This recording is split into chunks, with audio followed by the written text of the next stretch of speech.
Okay. So you went into M&A. Is it common to see people that get hired and go directly into M&A, or is it more common to see people that first get into audit and then move to M&A? And are audits moving when audits move inside the Big Four, are there on other departments where it's quite usual to see former auditors go to?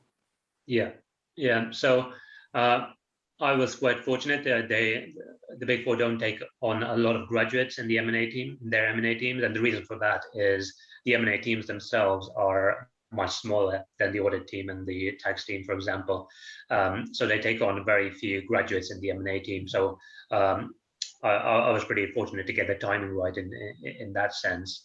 Um, and so a lot of people will start with the Big Four in audit or tax, as I mentioned, or consulting.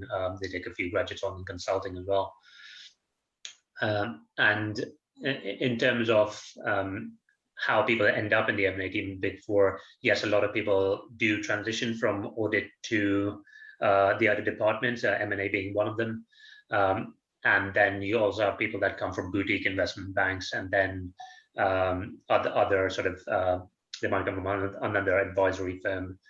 So yeah, you get a variety of different individuals with different backgrounds in terms of where do people in the audit department generally move to. I know a lot of them do want to work in consulting or do want to work in corporate finance, M&A. But I think the department which is a very natural transition for people in audit is actually the due diligence team, which sits sort of within the corporate finance bucket. So within the corporate finance as a bucket, you have your M&A team, you've got due diligence, then you've got something called sort of transaction strategy or operational strategy. And so, or again, these departments have different names in different Big Four firms, but sometimes it's called M&A integration. So these departments help companies integrate a business into their own business. So they might give advice on, again, the staff base, the IT infrastructure, a wide variety of different things, strategy, product strategy, it might be. So you've got M&A integration as well in this corporate finance bucket.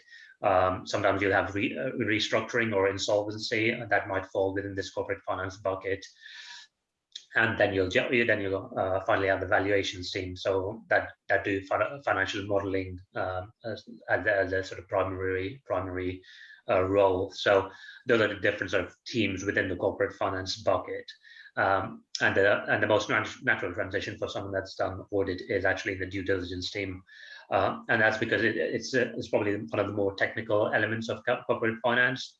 People who have done audit have that technical background and have that technical foundation, and they find it much easier to transition into that due diligence role, which requires this technical sort of foundation in audit and in understanding accounting. So that's a very natural transition, and a lot of people go from audit to due diligence. In terms of the due diligence team, I can't remember seeing many people that started off in due diligence. A lot of people just transition from audit to due diligence after they've done their chartered accountancy qualification. So generally, they wait 3 or 4 years and then they move across to due diligence. So I think that's a very natural transition. And then again, after they do maybe 2 or 3 years in due diligence, then they get an understanding of what's involved in a transaction. Then they move across to M&A, where they're directly advising clients on their M&A strategy.